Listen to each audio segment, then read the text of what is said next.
Hello, my name is Joanna Nadin and I am an author. I'm the author of The Worst Class in the World, books which are about children a bit like you who get up to all sorts of shenanigans and kerfuffle in the classroom. I'm sure you don't do that much shenanigans and kerfuffle, maybe just a teensy bit. And today I'm going to read you a Christmas story though. I am going to read you How the Grinch Stole Christmas. The Grinch is basically an old meanie. I'm sure you don't know anyone like that at all. But he's going to learn a lesson. You might have heard this story before. If so, I hope you will be able to sort of read along in your head as I go. This is by Dr. Seuss, very famous. He wrote The Cat in the Hat as well. Every Who down in Whoville liked Christmas a lot, but the Grinch, who lived just north of Whoville, did not. The Grinch hated Christmas, the whole Christmas season. Now please don't ask why, no one quite knows the reason. It could be his head wasn't screwed on just right. It could be, perhaps, that his shoes were too tight. But I think that the most likely reason of all may have been that his heart was 2 sizes too small. But whatever the reason, his heart or his shoes, he stood there on Christmas Eve, hating the Whos, staring down from his cave with a sour, grinchy frown at the warm lighted windows below in their town, for he knew every Who down in Whoville beneath was busy now, hanging a mistletoe wreath. And they're hanging their stockings, he snarled with a sneer. Tomorrow is Christmas, it's practically here. Then he growled with his Grinch fingers, nervously drumming.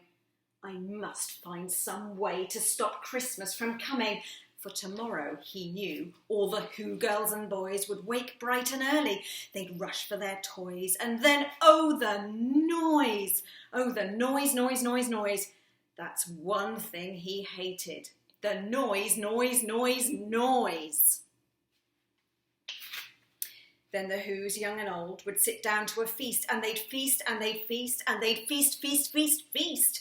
They would feast on Who pudding and rare Who roast beast, which was something the Grinch couldn't stand in the least. And then they'd do something he liked least of all. Every Who down in Whoville, the tall and the small, would stand close together with Christmas bells ringing. They'd stand hand in hand, and the Whos would start singing. They'd sing, and they'd sing, and they'd sing, sing, sing, sing. And the more the Grinch thought of this Who Christmas sing, the more the Grinch thought, I must stop this whole thing. Why, for 53 years I've put up with it now. I must stop this Christmas from coming.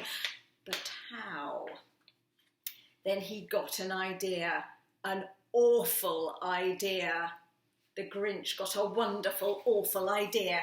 I know just what to do, the Grinch laughed in his throat, and he made a quick Santa Claus hat and a coat, and he chuckled and clucked, what a great Grinchy trick. With this coat and this hat, I look just like Saint Nick. All I need is a reindeer. The Grinch looked around, but since reindeer are scarce, there was none to be found. Did that stop the old Grinch? No, the Grinch simply said, if I can't find a reindeer, I'll make one instead. So he called his dog Max, then he took some red thread and he tied a big horn on the top of his head. Then he loaded some bags and some old empty sacks on a ramshackle sleigh and he hitched up old Max. Then the Grinch said, get up! And the sleigh started down towards the homes where the Whos lay a snooze in their town. All the windows were dark, quiet snow filled the air. All the Whos were all dreaming sweet dreams without care. When he came to the first little house on the square, this is stop number 1, the old Grinchy claus hissed, and he climbed to the roof, empty bags in his fist. Then he slid down the chimney, a rather tight pinch, but if Santa could do it, then so could the Grinch. He got stuck only once for a moment or two, then he stuck his head out of the fireplace flue, where the little Who stockings all hung in a row. These stockings, he grinned, are the first things to go. Then he slithered and slunk with a smile most unpleasant around the whole room, and he took every present: pop guns and bicycles, roller skates, drums, checkerboards, tricycles, popcorn and plums. Then he stuffed them in bags. Then the Grinch very nimbly stuffed all the bags one by one up the chimbley. Then he slunk to the icebox. He took the Who's feast, he took the Who pudding, he took the roast beast. He cleaned out that icebox as quick as a flash. Why, that Grinch even took their last can of Who hash. Then he stuffed all the food up the chimney with glee. And now, said the Grinch, I will stuff up the tree. And the Grinch grabbed the tree and he started to shove when he heard a small sound like the coo of a dove. He turned around fast and he saw a small Who, little Cindy Lou Who was not more than 2. The Grinch had been caught by this tiny Who daughter who'd got out of bed for a cup of cold water. She stared at the Grinch and said, Santa Claus, why? Why are you taking our Christmas tree? Why? But you know that old Grinch was so smart and so slick, he thought up a lie and he thought it up quick. Why, my sweet little tot, the fake Santa Claus lied, there's a light on this tree that won't light on one side, so I'm taking it home to my workshop, my dear. I'll fix it up there, then I'll bring it back here. And his fib fooled the child. Then he patted her head and he got her a drink and he sent her to bed. And when Cindy Lou Who went to bed with her cup, he went to the chimney and he stuffed the tree up. Then the last thing he took was the log for their fire. Then he went up the chimney himself, the old liar. On their walls he left nothing but hooks and some wire. And the one speck of food that he left in the house was a crumb that was even too small for a mouse. Then he did the same thing to the other Who's houses, leaving crumbs much too small for the other Who's mouses. It was 15:15 dawn. All the Who's still abed, all the Who's still a snooze when he packed up his sled. Packed it up with their presents, the ribbons, the wrappings, the tags and the tinsel, the trimmings, the trappings. 3,000 feet up the side of Mount Crumpet, he rode with his load to the tip-top to dump it.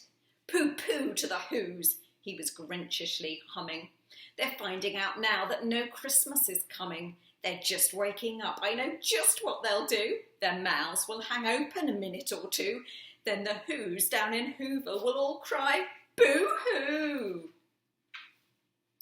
That's a noise, grinned the Grinch, that I simply must hear. So he paused, and the Grinch put his hand to his ear, and he did hear a sound rising over the sloe. It started in low, then it started to grow. But the sound wasn't sad. Why? This sound sounded merry. It couldn't be so. But it was merry, very. He stared down at Whoville. The Grinch popped his eyes, then he shook. What he saw was a shocking surprise. Every Who down in Whoville, the tall and the small, was singing without any presents at all. He hadn't stopped Christmas from coming. It came. Somehow or other, it came just the same. And the Grinch, with his Grinch feet ice cold in the snow, stood puzzling and puzzling. How could it be so? It came without ribbons, it came without tags, it came without packages, boxes and bags. And he puzzled 3 hours till his puzzler was sore. Then the Grinch thought of something he hadn't before.